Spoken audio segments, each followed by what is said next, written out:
මිනිස්සුන්ට නිවෙන්න ඕනේ. මිනිස්සුන්ට ධර්මයේ අවශ්‍යතාවය තදටම තියෙන. මිනිස්සුන්ට ආධ්‍යාත්මය අවශ්‍යයි. පින් විපාක දෙනවලුනේ මනෝ පුබ්බංගමා ධම්මා මනෝ සෙට්ටා මනෝමය. මේ මනස මුල් වෙලා කරන කියන ඒවා භාසතිවා කරෝතිවා තතෝනං සුඛමං වේති. සැප පිනිස පන්නනවලු ඡායාවාන පායිනීනේ. හෙව නැල්ල වගේනවලු නිවන් දකින්නකම්.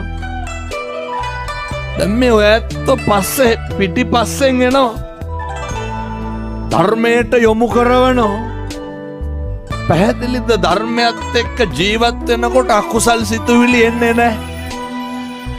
ජීවිතේ පුරුදුවෙන් මිනිස්සු වෙලා ඉපදුනේ පිනතුනි චතුරාර්ය සත්‍ය අවබෝධ කරගන්නට විතරයි.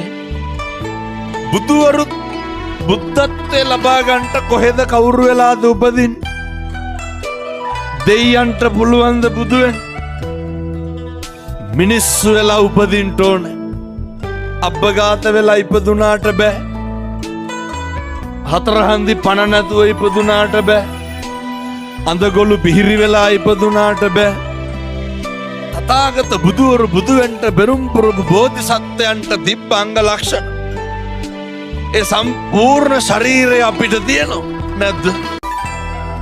දැන් මොකක්ද එහෙනම් කරගන්න තියෙන්නේ? පාරමිතා පුරන්න. ඒ ගමනට අඩිය තියන්න.